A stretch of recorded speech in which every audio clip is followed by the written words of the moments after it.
minor today. Keen as always. Yeah, you know what? He never called me back. I called him twice, and it's like it rang. It's like he picked up, hung up. I didn't know who it was. Yeah, we just, we just ran late, that's all. I mean, Monday, out of 15 open positions. But I mean, wouldn't he know that if he? Well, here's the thing, all of our contracts say we're allowed to be out till 7 o'clock at night. And the way you work furthest from the district towards the district. Working back, yeah. Then that way you're not running, you go out and then you start bumping your way back through, so no big deal. I'm going to ask you about the hours. I found that we are exempt Yeah, from it. yeah, but we've got 2 interviews scheduled today, and the new guy started, one of the new guys started today, so that's a good thing. I feel like you're in training camp, Bill. No, the one bad thing about winter is I gotta carry more stuff with me, so.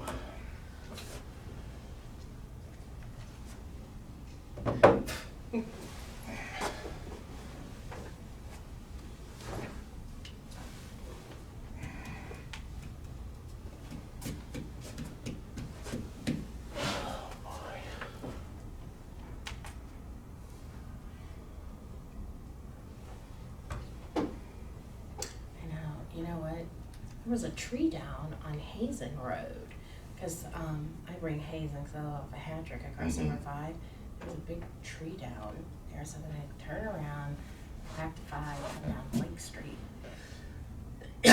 And they were waving you towards them. I'm like, is that a huge tree? Why are you moving us down here? I had to turn around. Oh, but the best one was this morning when my alarm went off. I don't know. I was sleeping pretty good. I rolled over real fast to hit snooze. I rolled over so fast, I rolled right out of bed. I fell to the floor. My husband, I was like a ninja. My husband's like, oh my God, are you okay? And I'm like, I was laughing. I'm like, yeah. Good thing I'm gonna go see Collins' ex-husband today to adjust me. Oh. From a month of hacking and coughing with that flu and upper respiratory stuff. Oh, I get it. Yeah. Morning. Morning, Kathleen. Morning, baby. Ricky. So what's our timing? I certainly don't want to get this wrong, What is it? so I'm going to go on my watch. Oh, so we gotta go. We're going off the first. So it's 9 o'clock. I pledge allegiance to the flag of the United States of America and to the republic for which it stands, one nation, under God, indivisible, with liberty and justice for all.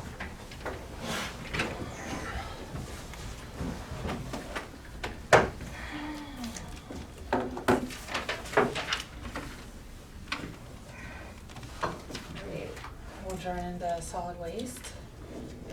Recess. Yeah. Solid waste. Yeah. Thanks. Okay. I have a motion to approve the minutes of January 30th, 2020. I will second. Roll call, Amy. Vicki? Yes. Sabrina? Yes. Kathleen? Yes. Move to approve the February 6th, 2020 bills as presented by the county auditor. I will second. Roll call, Amy. Vicki? Yes. Sabrina? Yes. Kathleen? Yes. Move to approve the February 6th, 2020 journal vouchers as presented by the county auditor. I will second. Roll call, Amy. Vicki? Yes. Sabrina? Yes. Kathleen? Yes. Move to approve the February 6th, 2020 then and now certification as presented by the county auditor. I will second. Roll call, Amy. Vicki? Yes. Sabrina? Yes. Kathleen? Yes. Move to pass the resolution authorizing the Portage County Solid Waste Management District to file an application with the Ohio Environmental Protection Agency Division of Environmental and Financial Assistance to participate in the Ohio EPA Community and Litter Grant Program. Say that real fast, Vicki. No. I'll second. It's like, whoa. Second. Bill, can you talk about that a little bit? Sure. This is a request for $40,000 for scrap tire cleanup. There is, the grant requires you to collect at least 50 cents per tire. And the grant application, I have actually bumped that up. Generally, if you go above the minimum, you're a little bit more successful. So we set $1, and then, you know, we've got, the other big thing is, which will be a part of the discussion item later, is tires that have rims on them. Passenger tires are $5.62 each for them to be processed. And we're gonna charge for semi-tires and tractor tires. Those are pretty pricey to have processed. So it's just our way of saying, hey, look, you know, we still wanna do the program, but it's just not free anymore. And it's one of the items that the EPA is hearing quite a bit about, is scrap tires. They've actually asked me to sit in on a committee about the program, because they know that we have a pretty large program here in Portage County. So I just got to see where it matches up on my calendar and kind of go from there. So I haven't replied yet, but I do need a favor today, Amy, if you could. If you could just, when the resolution's done, if you could sign it and then just PDF it over to me, because I have to include, this is the last piece of the puzzle for the grant. And then what I'll do is, when I send the grant application, I'll print a complete one and then send it back over. Great, okay. So roll call, Amy? Vicky, Yes. Sabrina, Yes. Kathleen. Yes. Move to amend to the 2019 annual appropriation resolution number 19-193, adopted December 19th, 2019. I will second. Bill, can you explain this? This was a Todd add-on. It's not on my agenda. It's a budget issue Yeah. for $58,136. Okay, thanks. Roll call, Amy? Vicky, Yes. Sabrina, Yes. Kathleen. Yes. I think this has to do with a journal entry we have later on, actually, where we are, let's see here, that we are over our appropriations, so we have to decrease this to Right, balance. Yep. That's I'll what it's ask for. one, but Okay. Move that the Board of Commissioners agree to accept the resignation of Luke Chilson, is that how you say that? Chilson? CDL truck driver for Portage County Solid Waste Management District, effective February 7, 2020, presented by William Steiner, Solid Waste Management District Director, and Janet Kovic, Human Resources Director. Okay, I will second. Roll call, Amy? Vicky. Yes. Sabrina, Yes. Kathleen. Yes. Move that the Board of Commissioners agree to authorize the external posting of the full-time CDL truck driver replacing Luke Chilson for the Portage County Solid Waste Management District, as presented by William Steiner, Solid Waste Management District Director, and Janet Kovic, Human Resources Director. I will second. Roll call, Amy? Vicky. Yes. Sabrina, Yes. Kathleen. Yes. discussion items. We have nothing pending. I would like to pull item B from the discussion Okay. at this time. Brimfield, there's nothing to report. Waste management letter. When the board started processing when the district contracted out to process recyclables over in Akron, we signed 4 3-year contracts with, at that time, Green Star, which is now under the umbrella of Waste Management. They were purchased by Waste Management. And at the end of every 3-year term, there is an opt-out clause for the processing. Well, due to the state of the recyclable material marketplace, Waste Management has opted to not exercise that renewal. So I kind of knew this was coming. I have a very rough draft of an RFP for processing that we'll have to send out. I just want to take and review it at least one more time before I present it to the board.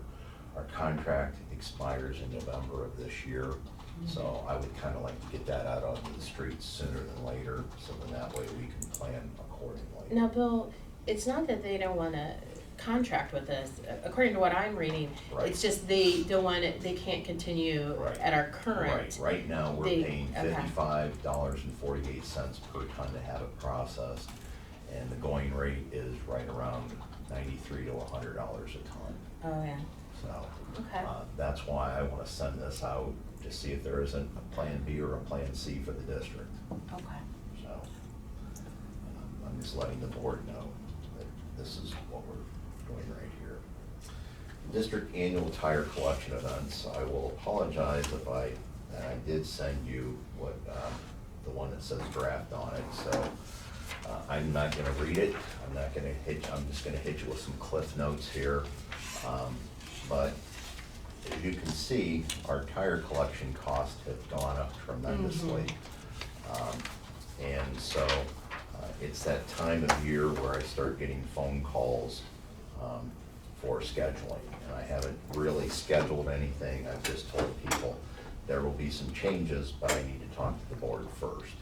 Because I'm not looking for any direction today. I can come back next week or in 2 weeks, or not 2 weeks, I won't be here, I'll have to send Dawn. But the thing that we have here is, I did a graph it's on page 2 of the report.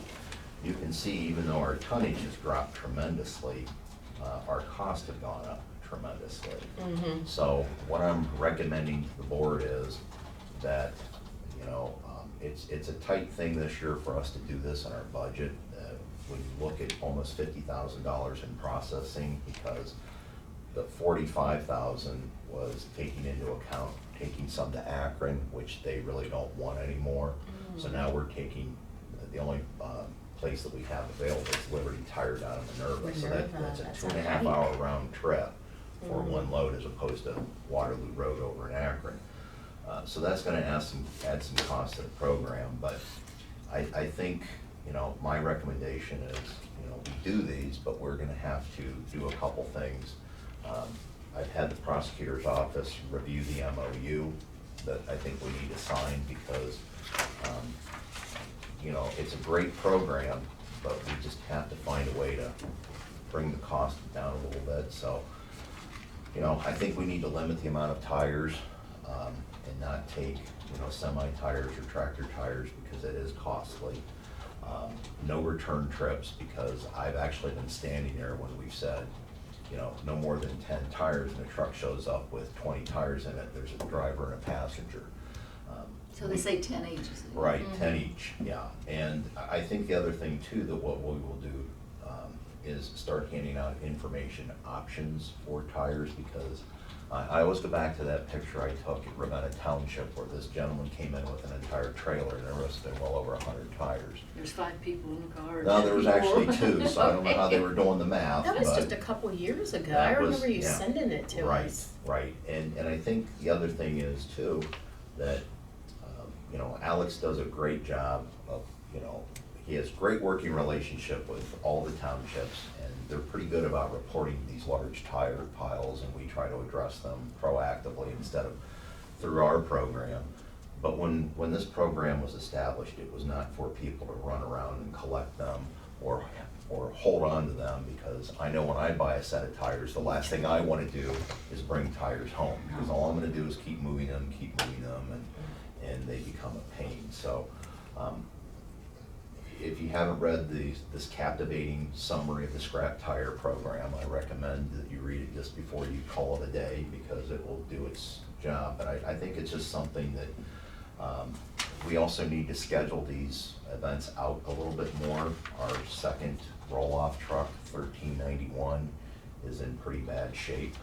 I personally don't think we need to put it on the road anymore. I'm probably gonna have it declared obsolete this year and put it up for auction. But to rent a truck for 2 months is gonna be another $12,000. So I think if I can just draft up a letter, send it out to everybody, instead of mailing it, I will send it out electronically, read receipt, I'll bring it back to the board, simply saying, here's the reasons why we need to stretch this out, because we just don't have the infrastructure to do 5 events in a weekend. We've got 1 truck and 11 containers, and the math does not work well. And I think everyone will understand. I go to every single one of these. I don't get to spend as much time as I would like, but at least, there's my presence there to see how it's going, kind of monitor the situation. And then I usually carry my radio that day, so that way I can talk to the driver, hey, when you're done here, go here, or or something like that. It runs really well, but the second truck is just probably not gonna be in the mix this year, so. Okay. The last item is we, not recently, but through our travels, since we've had the new trucks, for some reason, we have, named the community, we have an issue with whatever cable company it is, Spectrum or whatever. Our trucks are 15 feet high, and that's legal height. And I have been at incidents where the pole is over here, the house is over here, and an angle down. So what I'd like to do is draft up a letter, bring it back to the board, send it to the communities, and at least let the communities know. Generally, for instance, the city of Kent, we will call the service department and say, hey, at 1234 Main Street, there's a low hanging cable wire, could you please have someone address it? So then that way we don't have to, worry about trying to get underneath it. We actually had one driver grab his shovel to raise it up, so and that's not good, that's not safe. Or they had to drive on the opposite side of the road without traffic to get past that point. So, and I just want to be proactive because, if it's a new driver on the route, he may not be familiar. It's technically not his fault that wire is hit because they don't have it above or they have it below the legal height for our trucks. And, most importantly, I don't want to cause inconvenience to the residents or damage unnecessarily because the cable wasn't high enough. So that's pretty much it. Would you send this letter out like snail mail? Was that what? No. What I would do is I would just, I'm finding it's a lot faster just to send it out electronically. Okay. And then that way I can at least make sure that they've received it and then just kind of go from there. And we're always available to meet or answer questions for anybody who calls. And the drivers are pretty good about trying to pick those out, but it's that time of year where we start when it's dark out too. And that also creates its own set of issues. So What that's about it. at the townships though? You just send it to, Yeah, they're I'm- not responsible. Yeah, It's one thing yeah. in the cities, but. It's more prevalent in cities because of the tight cluster. I don't really recall one off the top of my head out in the township where we had one get hit. Not you. Yeah, so, all right, that's it. Have a good day, Commissioners. Thanks, Bill. You Yep. too. Thanks. Okay, I'll make a motion to adjourn. Second? Roll call, Amy? Sabrina? Yes. Vicki? Yes. Kathleen?